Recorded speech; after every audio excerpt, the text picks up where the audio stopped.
What is up guys, welcome back to another video. यहाँ पे हमने अपनी गाड़ी में कराई है डैम्पिंग। हमने कराई है 2 लेयर। मैं इंस्टॉलेशन वीडियो नहीं दिखा रहा हूँ क्योंकि ऑलरेडी यूट्यूब पे बतेरी इंस्टॉलेशन वीडियोस हैं। सबको पता ही है कि किस तरीके से क्या डैम्पिंग होती है। यहाँ पे दरवाज़ा खुलता है, ये निकलता है गत्ता, अंदर डैम्पिंग होती है।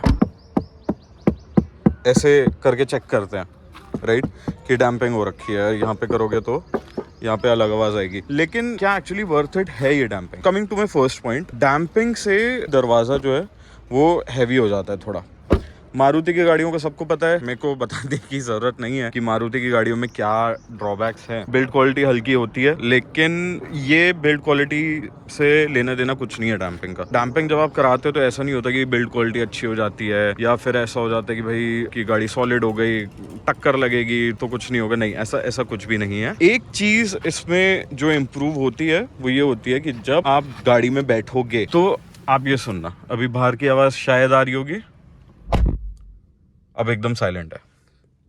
सो आइसोलेशन काफी ज्यादा बढ़ जाता है। Coming to the second benefit isolation के बाद, कि इसका जो साउंड क्वालिटी है वो बहुत इंप्रूव हो जाता है। अब इसमें साउंड क्वालिटी का क्या लेना देना मैं बताता हूँ। स्पीकर जब भी आप नॉर्मल विदाउट डैम्पिंग आप चलाते हो तो उसमें क्या होता है, जितनी भी जो भी गाड़ी की शीट होती है और गाड़ी का डोर होता है, वहीं पर ही आप ये मान के चलो 30 to 40% लॉस हो जाता है जो बेस होती है गाड़ी की। अब होता क्या है कि जब जैसे आप गाड़ी में बैठते हो नॉन डैम्पिंग गाड़ी में, तो जो भी स्पीकर की जो साउंड आती है वो डोर्स में चली जाती है एंड वो इतना इफेक्टिव नहीं रहता है। On the other hand, if I talk to you about a car जो कि डैम्प्ड है, उसमें क्या होगा, जितना भी साउंड आएगा वो सारा केबिन के अंदर थ्रो होता है। उससे होता क्या है कि जो भी लॉस होता है वो बहुत मिनिमम हो जाता है। मैं ये नहीं कहता कि 100% लॉस खत्म हो जाएगा, ऑफ कोर्स वो नहीं हो सकता, बट हाँ उसका बेनिफिट बहुत है। बेस जो होता है बहुत इंप्रूव होता है। लाइक अभी भी अगर कोई मेरी गाड़ी में बैठता है, जब भी मैं कोई गाना बजाता हूँ, कुछ बेस हैवी गाना बजाता हूँ, कुछ पंजाबी सॉन्ग चला दिए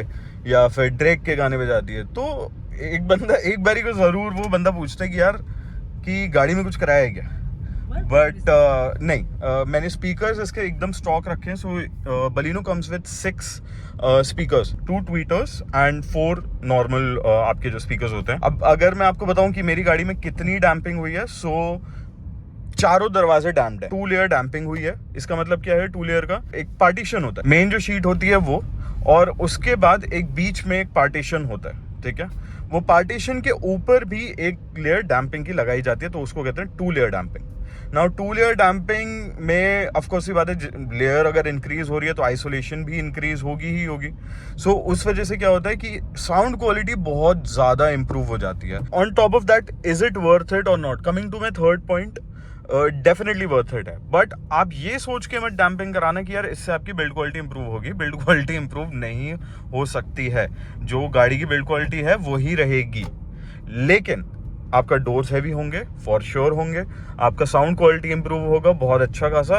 रोड नॉइज जो होती है वो बहुत हद तक खत्म हो जाती है। सो गाड़ी में होता क्या था कि ना, रोड नॉइज काफी थी, इवन हॉर्न भी बजाता था तो सारी आवाज अंदर केबिन में आती थी, but that is not the case anymore. So right now what happens is कि जैसे मैंने हॉर्न भी चेंज कराया था, so if you can hear that, this is not the stock horn. तो इसमें क्या होता है कि जब आइसोलेशन बढ़ जाता है तो जितना भी बाहर का नॉइज है, रोड नॉइज है, आपका जो भी सराउंडिंग्स की आवाज़ें हैं वो कुछ हद तक कम हो जाती हैं। Now is there any drawbacks? अभी तक नो, बट अगर आप घटिया जगह से या फिर अगर आप गलत जगह से डैम्पिंग कराओगे तो ड्रॉबैक्स हैं। सबसे बड़ा क्या ड्रॉबैक है, जो डैम्पिंग शीट्स होती हैं, डैम्पिंग शीट्स में क्या होता है, एक मेटल की शीट होगी, उसके नीचे एक ब्यूटाइल की लेयर होती है, ठीक है। अब वो ब्यूटाइल क्या होता है, वो मेल्ट हो जाता है। कब हो जाता है मेल्ट? गर्मियों में, एक्सट्रीम हीट। सो दिल्ली, एनसीआर, ये जो अपना रीजन है नॉर्थ का, यहाँ पे बड़ी गर्मी पड़ती है, बहुत ज़्यादा गर्मी पड़ती है। तो इसकी वजह से क्या होता है, वो ब्यूटाइल पिघल जाता है एंड देन वो क्या करता है, वो केबिन में स्मेल फैला देता है, which is like the worst. सस्ते के चक्कर में मत जाना। मैंने जहाँ से कराया था, मैंने गुड़गांव से कराया था। मेरा कोई प्लान नहीं था डैम्पिंग कराने का, बट देन मैंने कहा चलो करा लेते हैं, क्योंकि मैं पहले सोच रहा था कि मैं ऑडियो अपग्रेड कर लूँ, लेकिन बहुत अच्छा डिसीजन रहा कि मैंने ऑडियो अपग्रेड नहीं कराया। तो अभी इस टाइम पे मेरे को कोई नीड नहीं लगती है कि मेरे को ऑडियो अपग्रेड करा लेना चाहिए था, क्योंकि again I like subtle things में मैं नहीं चाहता कि यार बाहर बहुत ज़्यादा आवाज़ जाए या फिर इतनी आवाज़ होने लग जाए कि सर में ही दर्द होना शुरू हो जाए।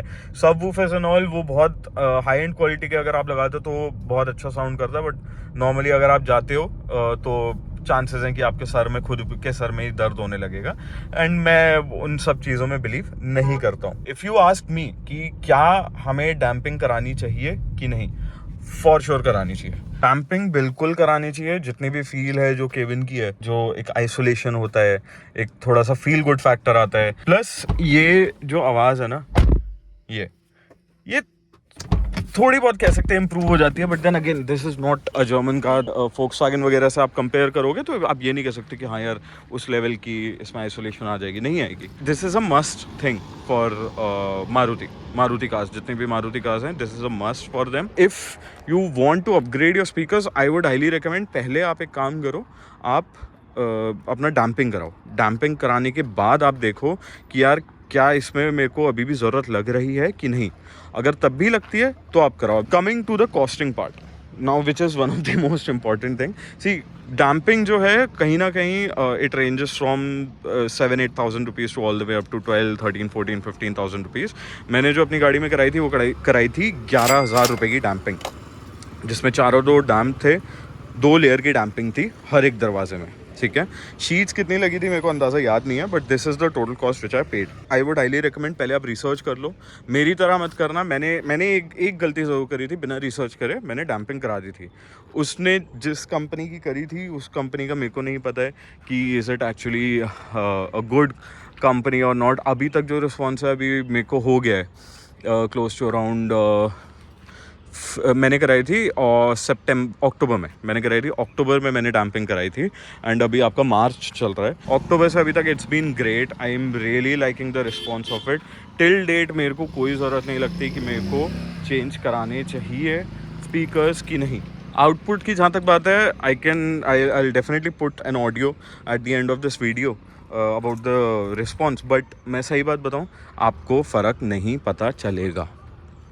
फ़ोन में वो जस्टिफिकेशन नहीं हो पाता है। अगर आप ईयरफोन्स भी लगा लो, सब कुछ कर लो, नहीं जस्टिफाई हो पाएगा। Still I will put it, आप सुन लो, you might feel the difference, but I really don't think कि आपको वो पता चलेगा। So that is it for today guys. I really hope you enjoyed this video. Thank you very much for watching. Kindly like and subscribe to our channel, we'll be posting some more videos. अभी एक चीज़ है जो कि इसका अभी भी एक issue जो है वो इसके सस्पेंशंस का है, जो कि मैं अभी भी कराऊंगा। And I will be posting one more video जिसमें मैं ये दिखाऊंगा कि मैंने क्या क्या मॉड्स कराए हैं। सो जैसे एम्बिएंट लाइट हो गए, मैंने उसका वीडियो नहीं बनाया। Then coming to the part horn हो गया। ये छोटी छोटी चीज़ें जो है इनका मैंने वीडियोज़ नहीं बनाया। So I will be posting that video as well. So I hope you enjoy the video. अगर इन्फॉर्मेटिव लगी, please leave a like and subscribe to our channel. Thank you very much. Piece.